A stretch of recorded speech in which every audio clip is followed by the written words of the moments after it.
Let's see. Dude, I blocked. Does that not, I think it just breaks you in general. Oh, I shouldn't. Ain't no way.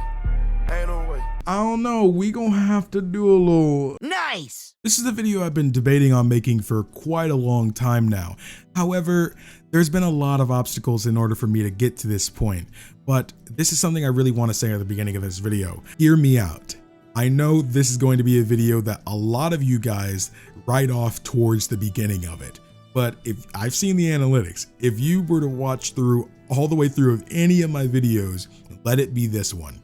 This is one that I really feel can have a positive impact on this community and for Kingdom Hearts' future.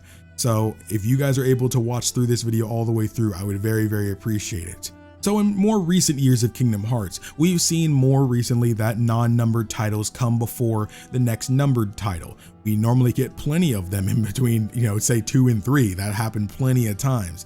But one thing I do want to make note of is that there's so many things that wasn't answered in the previous saga, and that was introduced at the beginning of the new saga with Melody of Memory.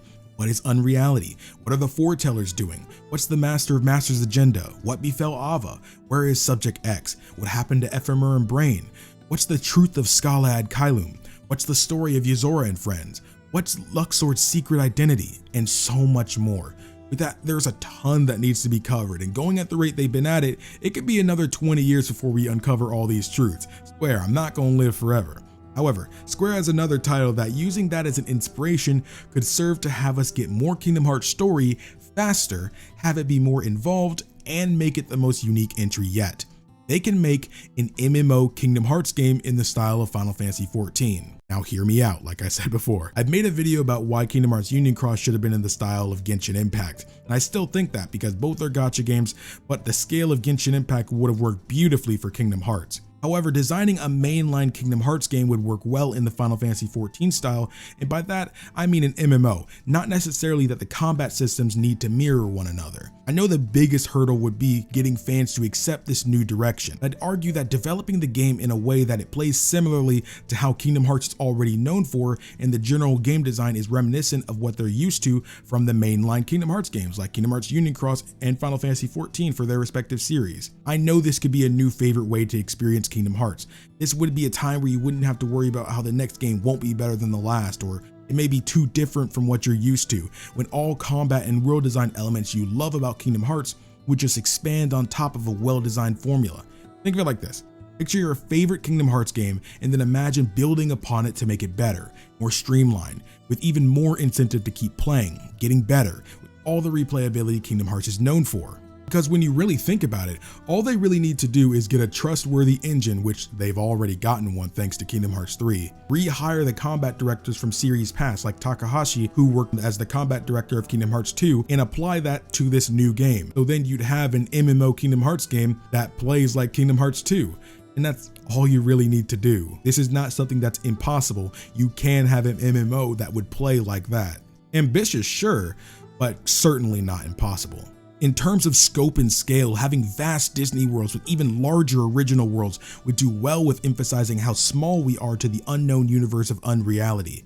And just like Final Fantasy XIV, having it revolve around expansions with the base game being on all platforms would let them design the game so it can be easily played on everything, while at the same time maximize its potential in a reasonable manner, so that way performance is good on each platform it's on. Expansions have kept Final Fantasy XIV alive over half a decade, and it's no secret that practically every story in Final Fantasy XIV gets better than the last. For those that don't know, with Final Fantasy XIV being a continuous story, each expansion is literally a sequel to what precedes it. Though Realm Reborn being the base game that we get at release, but after a bit of time has passed, they start adding more story through patches, just like they already do with Final Fantasy XIV, but also just how they do in Kingdom Hearts Union Cross. Each expansion not only expands the world to explore with totally new areas and brand new stories with a ton of new mechanics and features with added classes and combat arts, but they also add to the longevity of the game. 14 is currently one of Square's biggest money makers. So with Disney's approval, of course, which I believe could happen if Square pleaded their case the right way, especially if they show off how much success they've had with MMOs in the past, I'm sure Disney can absolutely see the potential gain from it. I know another hurdle is the playable character role, which I'll admit out of everything I mentioned in this video is by far the most difficult approach. However, they've already tackled this issue in the past with Kingdom Hearts Unicross and for Final Fantasy XIV respectively.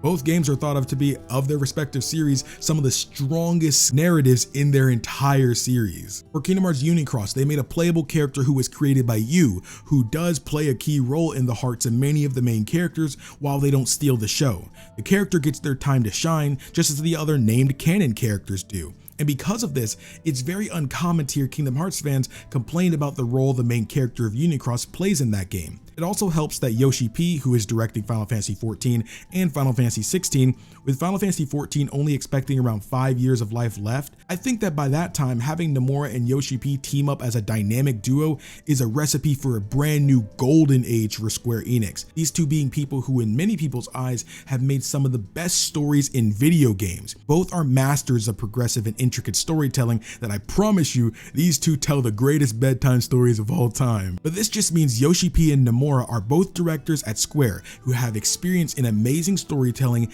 and have it in games with custom characters. So anyone who would be worried about Sora, Riku, Kairi, or anyone else being overshadowed by the playable character wouldn't have to. I also know it's not impossible to have moments where you can choose to play as familiar characters. Granted, they'd be in specified moments similar to games in the past. I'd argue doing this with the right balance, the right timing, and tons of deliberation. I think these are the only madmen on this planet who could pull it off and pull it off exceedingly well. Kingdom Hearts Unicross is a winning formula, but just imagine the good aspects of Kingdom Hearts Unicross in a console-style game.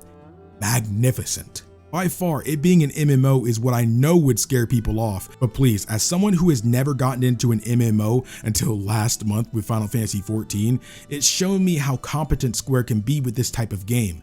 Again, this is coming from a guy who likes classic Final Fantasy and is an obvious diehard fan of Kingdom Hearts. I see potential in both what Nomura and Yoshi are capable of.